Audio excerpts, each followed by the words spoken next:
All right, my report is on the effects of chronic absenteeism, and I'm going to go over my action plan for what we should consider in order to fix chronic absenteeism.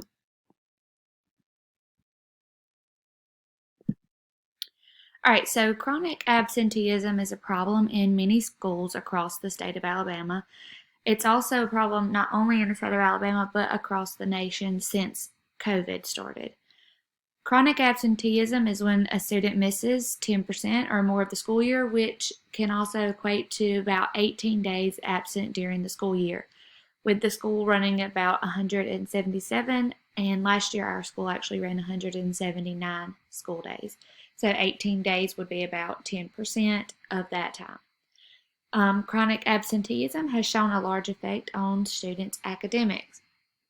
We're seeing a lot of that in the classroom, that when a student is absent, they're missing the instruction, of course, and the teacher does not have the time to go back and teach each student what they missed that day, so therefore it creates a gap in their academics.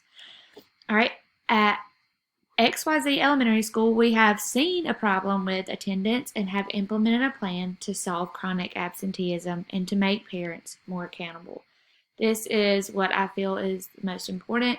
I work in an elementary school, so yes, the students do know that they're absent and do know that they're missing work, but at such a young age, it becomes more of a problem with the parents than with the students. So making the parents more accountable is where we need to start. To the left in the picture, you can see a screenshot of the scores, or not the scores, the percentage rate for the 2021-2022 school year for chronic absenteeism across the school district in which I teach.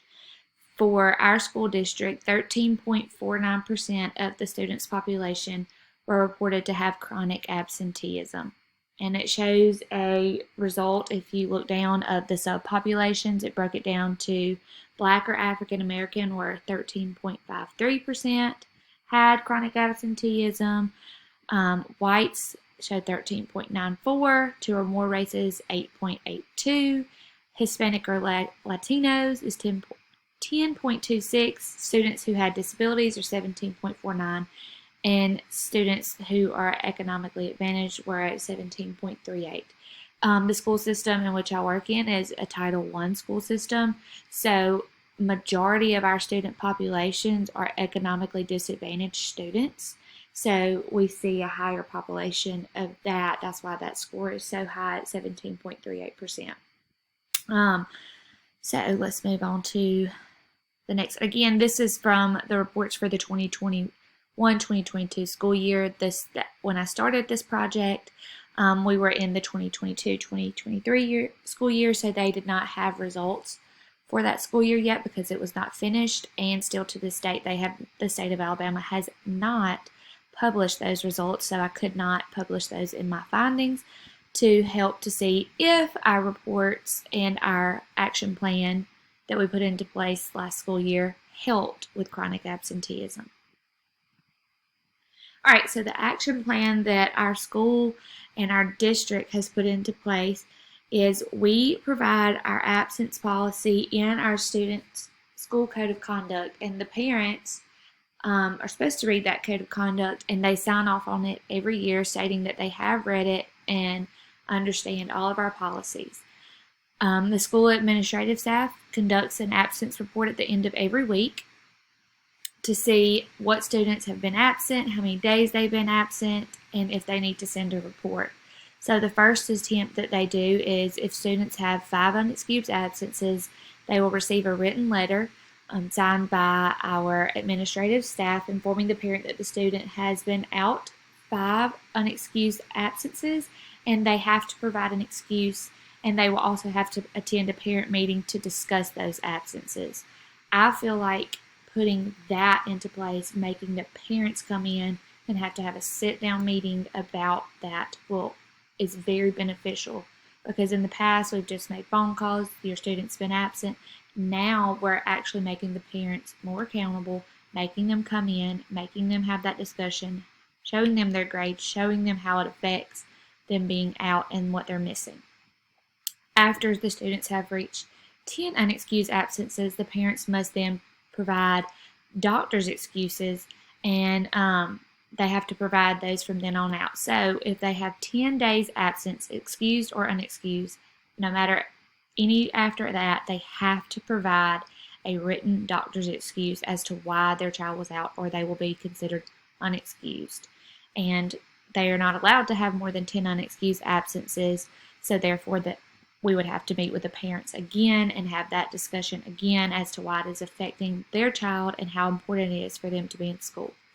At 15 days of being absent, the truancy officer that is provided to our school is then sent out to the home of the parent to deliver the note through the officer, and then the parent has to sign off that they met with the truancy officer. They have to come in for another meeting again, and then after that, they will be, so once the students reach 18 days, they are then considered to be past chronic absenteeism, and then our school board gets into that, and we have had parents arrested and put in jail to show how important it is, and the parent goes to jail for their students missing school.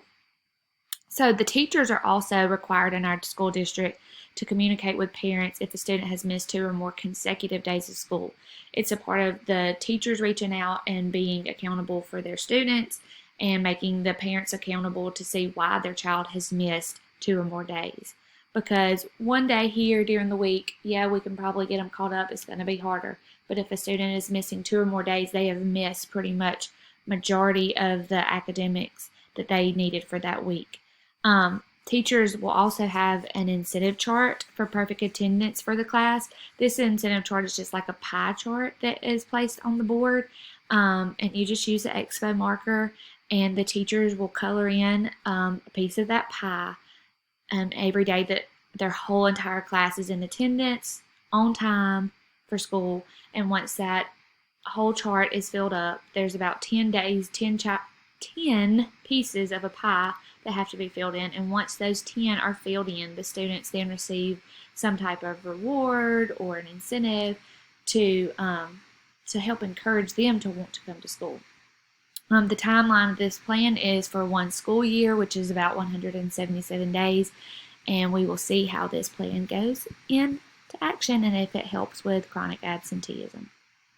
Again, just to go over that real quick, the administrative staff will use PowerSchool to run a report each week.